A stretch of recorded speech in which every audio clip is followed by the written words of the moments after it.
Parfois, tu sais, tu as envie de te faire plaisir. Et c'est tellement bon, mais tellement gras aussi. Et si on parlait des brûleurs de graisse? Un sujet brûlant! Oui, bon, ok, je te prends à froid, je n'étais pas préparée. Tu as certainement déjà vu ou testé ces fameux compléments alimentaires, alors vrai ou faux? En tout cas, les promesses sont là. Augmentation de ton métabolisme, réduction de l'absorption des graisses et aide ton corps à brûler plus de graisse comme un carburant. Quand tu lis la pub des fabricants, c'est un petit peu la solution miracle pour perdre du poids. Une petite pilule, c'est réglé. En plus, on les présente souvent comme des extraits de plantes et des aliments 100% naturels. Mais ça ne te semble pas un petit peu trop facile? Un petit peu trop beau pour être vrai? Alors dans cette vidéo, je reprends le sujet de ces fameux aliments brûle-graisse et on va voir ensemble ce qui est vrai, ce qui fonctionne et le reste. T'as envie de savoir ce qui fonctionne, non? Alors c'est parti pour une plongée dans l'univers trouble des brûleurs de graisse. Mais avant de plonger, n'oublie pas de mettre un petit pouce bleu si tu apprécies ce type de contenu.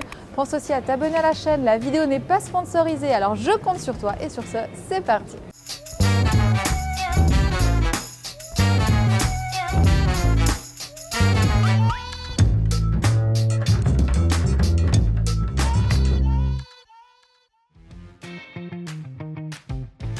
On a un joli programme aujourd'hui. Enfin, sur le principe, c'est sympa. Tu prends quelques petites pilules et tu brûles du gras.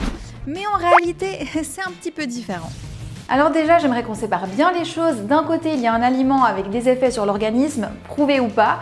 Donc ça, on en parle dans un instant avec les exemples que j'ai prévus pour toi aujourd'hui. Donc d'un côté, les aliments et de l'autre côté, le format du supplément.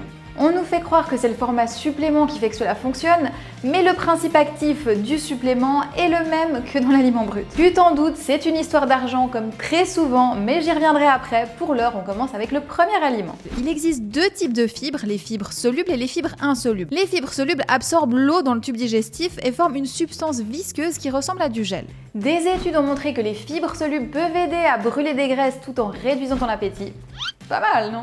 En fait, les fibres solubles peuvent contribuer à augmenter les niveaux d'hormones de satiété. Et en même temps, les fibres vont réduire les niveaux de gréline, l'hormone de la faim. En gros, tu es gagnant sur les deux tableaux. Tu es mieux repu et tu as moins faim. Puis il y a encore des effets plus connus. Les fibres solubles ralentissent le transit des nutriments vers l'intestin, ce qui va prolonger l'effet de satiété. Encore un effet qui devrait t'intéresser, les fibres solubles peuvent t'aider à brûler des graisses en réduisant le nombre de calories absorbées par l'alimentation. Bon, c'est bien joli tout ça, mais tu vas te demander comment on fait concrètement. Alors, dans un monde idéal, tu arrives à obtenir toutes les fibres solubles dont tu as besoin dans le cadre de ton alimentation de tous les jours. Tu vois, c'est pour ça qu'il faut manger des légumes. Mais dans la vraie vie, il y a quand même pas mal de monde qui n'y arrive pas. D'ailleurs, la France est l'un des plus mauvais élèves d'Europe. En réalité, c'est pas très compliqué d'y arriver, hein. La clé, c'est de varier les aliments. Et là, je vais te montrer un exemple d'une journée riche en fibres. Pour le petit déjeuner, 2 tartines de pain complet avec purée de cacahuètes et une banane, on obtient 8 g de fibres. Pour le déjeuner, salade de quinoa, pois chiches, légumes et un demi-avocat, 15 g de fibres. Collation, une orange et une poignée d'oléagineux, 3 g de fibres. Et pour le dîner, du poisson avec des pommes de terre et des légumes, 12 g de fibres. Ces chiffres sont indicatifs, mais tu vois qu'avec 3 repas ordinaires et une petite collation toute simple, eh bien tu as déjà 38 g de fibres. Avec ça, tu es largement dans les apports recommandés, hein. On vise en général au minimum 25 g et idéalement 30 à 35 g. Donc tu vois que ma proposition de menu, on est large. Pour viser spécifiquement les fibres solubles, tu en trouves dans les légumineuses et dans les pommes de terre de mon exemple. Pour tes collations et tes encas, tu peux compter sur l'avoine et sur le psyllium, deux végétaux bon marché et bons pour ta santé. On passe au deuxième aliment, les protéines. Elles sont extrêmement importantes pour brûler des graisses. Un apport élevé en protéines peut t'aider dans cet objectif en stimulant ton métabolisme et en réduisant ton appétit.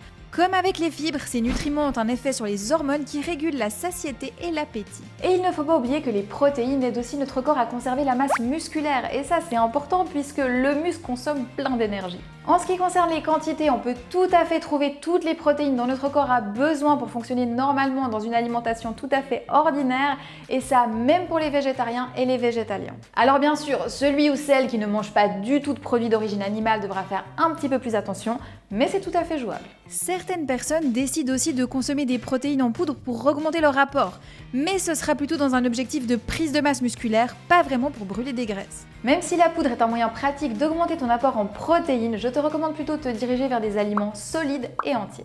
Tu auras plus d'effet sur la satiété qu'avec un shaker de protéines liquides et sucrées qui aura tendance à t'ouvrir l'appétit. en tout cas plus rapidement qu'avec de la nourriture solide. On va désormais s'intéresser au thé vert. Jusque-là, on parlait de la caféine et des bienfaits du café. C'est normal qu'on parle aussi du thé vert, non? Une boisson santé incontournable. Et ces commerciaux ont eu la bonne idée de nous proposer des extraits de thé vert. En gros, c'est de la poudre de thé vert et du matcha, quoi. Donc, je vais simplifier un petit peu, mais à peine. Dans le thé vert, tu trouves de la caféine et tu trouves des antioxydants. Il y en a un en particulier qui nous intéresse. Je vais pas te dire son nom parce que c'est imprononçable. On utilise simplement l'abréviation EGCG. Et je te mets le mot complet à l'écran, tu verras que je n'exagère pas. En fait, la caféine et l'EGCG peuvent toutes les deux aider à brûler des graisses. Mais ils ont surtout un effet combiné. Ils sont plus forts ensemble. On parle de thermogénèse. C'est le processus par lequel ton corps brûle des calories pour produire de la chaleur. Et la combinaison de ces deux composés va booster ton organisme. Là aussi, on va être confronté à la limite que notre corps peut tolérer et on va respecter le même seuil que pour le café. Et si tu avales des gélules de thé vert, notamment quand tu es à jeun, ça peut avoir des effets négatifs, notamment sur ton foie, donc attention à bien respecter la posologie. Et pour terminer, passons à la yoinbin. Jusque-là, on a vu 2 aliments et 2 boissons. Le moment est venu de s'intéresser à un complément pur. Et je dis ça parce qu'on ne peut pas le consommer à l'état naturel. Et il y a une bonne raison à ça, cette substance, la yoinbin, est extraite de l'écorce d'un arbre d'Afrique. Pour la petite histoire, la yoinbin est couramment utilisée comme aphrodisiaque, mais je précise tout de suite que ce n'est pas pour cela qu'on en parle aujourd'hui. Nope. En effet, elle est aussi réputée pour ses propriétés brûle-graisse. La yoinbin agit sur l'adrénaline. Elle va en fait prolonger les effets de l'adrénaline, et un des effets de l'adrénaline, c'est d'encourager ton corps à brûler des graisses. Alors, ça a l'air chouette comme ça, mais c'est pas anodin de chercher à maintenir le corps à un niveau d'adrénaline élevé. C'est pas pour rien qu'il évite ça en temps normal. Et donc la yoinbin vient avec son cortège d'effets secondaires. Nausées, anxiété, crise de panique, hypertension. C'est moins aphrodisiaque tout d'un coup, hein. Un autre point important, cette substance peut interagir avec certains médicaments, notamment des traitements courants contre la tension artérielle et la dépression.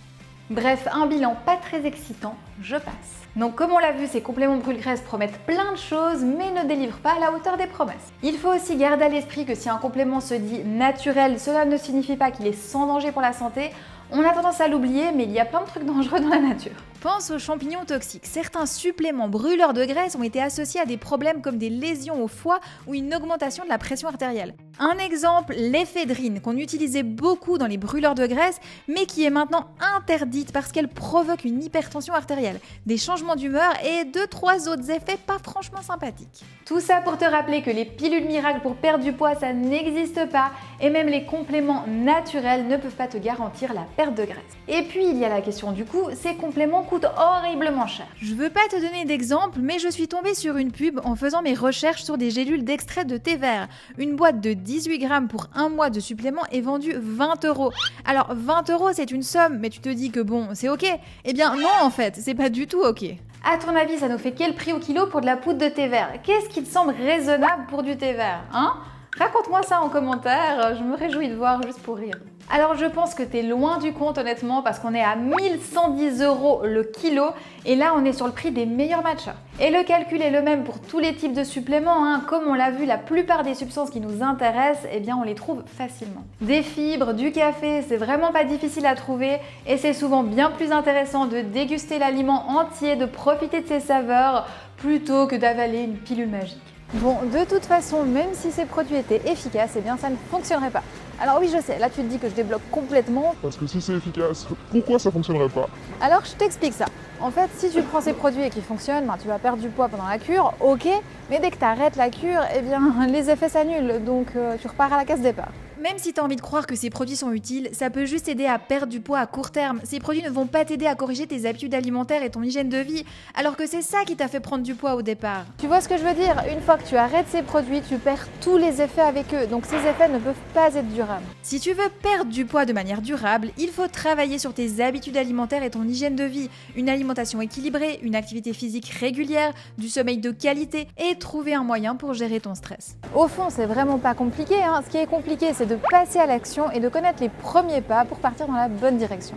C'est ma conviction et c'est sur ce modèle que j'ai construit les programmes Noémie Nutrition pour t'aider. Je t'explique les clés pour construire une assiette équilibrée avec des menus complets, des recettes simples et rapides. L'objectif, c'est d'être efficace et de te rendre autonome, que tu comprennes les grands principes et que tu puisses ensuite voler de tes propres ailes. Tu trouveras toutes les infos sur mon site, comment ça fonctionne, le contenu détaillé des programmes et il y a aussi un petit quiz pour t'orienter vers le programme qui correspond à tes objectifs. Je te mets le lien à l'écran, va faire un petit tour. Donc voilà, on a terminé pour aujourd'hui. J'espère que cette vidéo t'a plu et que ça t'a intéressé. D'ailleurs, pense à me dire en commentaire ce que tu penses de ces produits.